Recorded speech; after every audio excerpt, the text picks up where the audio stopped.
बख्शिश और बरकत दे। मैं विश्वास करती हूँ खुदा ने आपकी सारी ज़रूरतों को पूरा किया, आपको भला चंगा किया और हर एक मुश्किल से निकाला, क्योंकि खुदा के बेटे बेटियाँ जो परमेश्वर के वचन के द्वारा बने रहते हैं परमेश्वर के नज़दीक में, परमेश्वर उन्हें हर तरह की चंगाई देता है, हर तरह की उनकी ज़रूरतों को पूरा करता है। क्योंकि हम किसके सहारे हैं?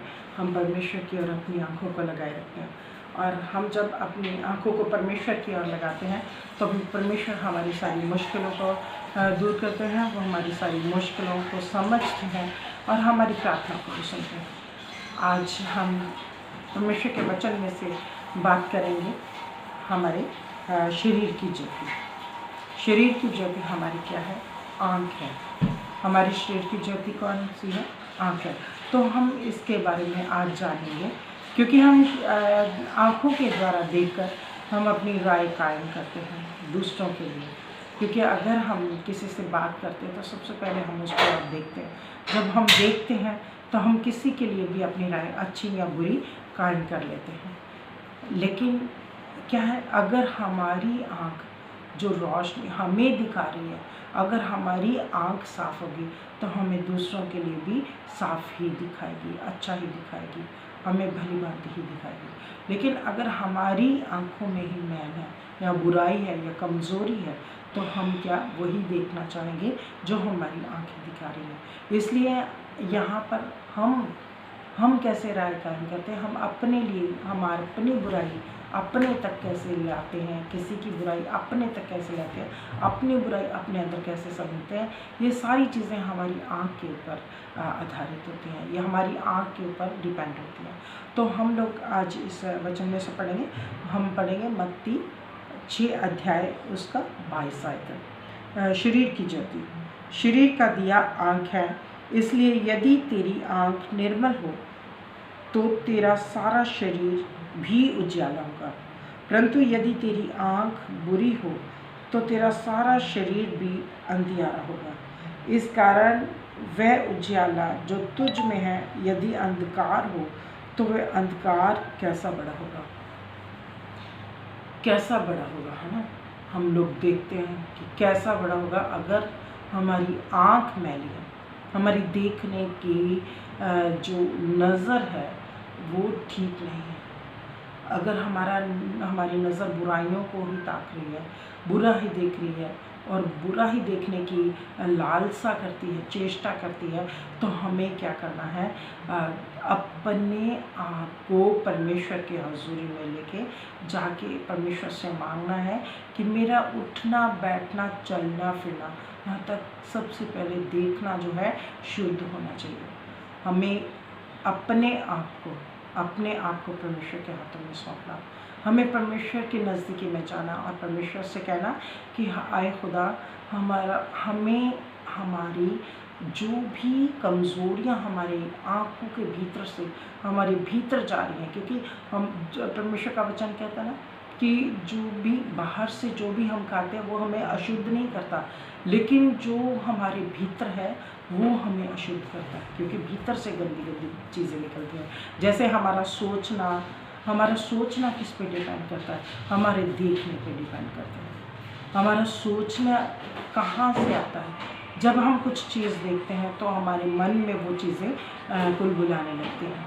हम वो चीज़ें, बुरी चीज़ें भी देखते हैं, अच्छी चीज़ें भी देखते हैं। हमारी आँखें क्या ले रही हैं? अच्छी चीज़ें ले रही हैं या अच्छा दीपक बन रही है हमारे लिए, या गंदी बातें देख रही हैं, वल्गर गीत, वल्गर मूवीज़, ये चीज़ें हमें ध्यान में रखनी है। क्योंकि हम जब भी जो भी करेंगे वो परमेश्वर के नज़दीकी में रहता है, वो देखता है, वो अंधेरे में भी, हम अंधेरे में भी अगर ये चीज़ों को छुप के भी देख रहे तो परमेश्वर हमारी सारी बातों को जानता है, क्योंकि उससे मालूम है कि हमारा उठना बैठना कैसा है, हमारा चलना फिरना कैसा है। तो हम खुदा की हजूरी में रहकर इन बातों को करें, क्योंकि खुदा नहीं चाहता कि हम कुछ अलग करें। खुदा चाहता है कि हम खुदा के बीच में रहकर उस स्वतंत्रता को, जो स्वतंत्रता खुदा ने हमें दी है, उसी के बीच में हमारा देखना, हमारा उठना बैठना चलना फिरना हो।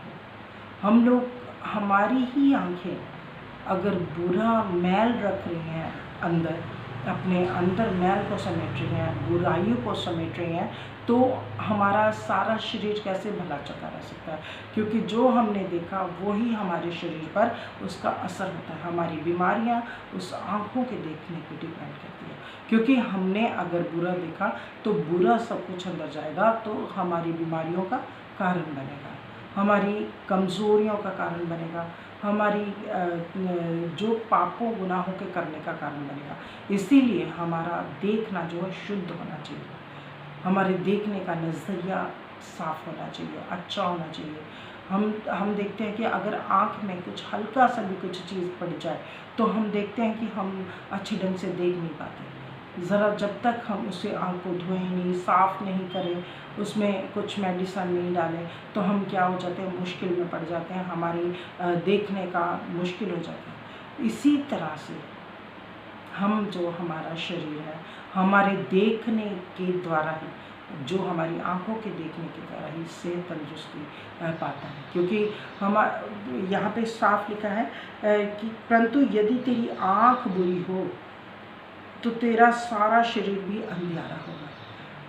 कि जो भी हमने देखा तो वो सारी मैल हमारे अंदर आँखों के ज़रिए चलेगी। उसने हमारे मन में बुरी सोचों को उत्पन्न किया, बुरी बातों को उत्पन्न किया, तो हम क्या हो गए कि वही चीज़ें जो है वो बुराई की ओर हमें ले गई, क्योंकि फिर हमारी सोच ने वो काम किया, फिर हमारी मन के ऊपर वो सोचें हावी होनी शुरू हो गई कि हम क्या करें और क्या नहीं। इसीलिए हमें अपनी सोच को साफ करना है, अपने देखने का नज़रिया बदलना है।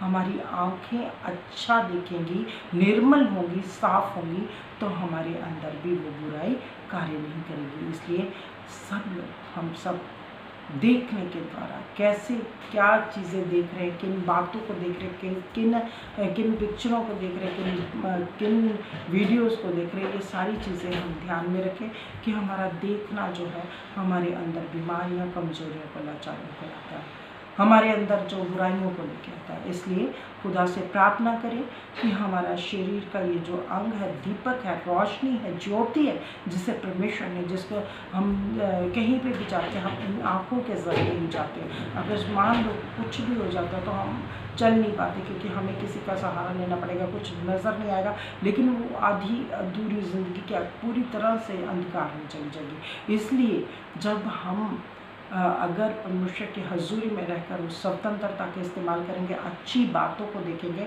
तो हमारे अंदर से तंदुरुस्ती कायम रहेगी और हम बुराइयों से बचे रहेंगे। खुदा इस वचन के द्वारा आपको सबको बहुत सारी आशीष बरकत दे। जय मसीह की।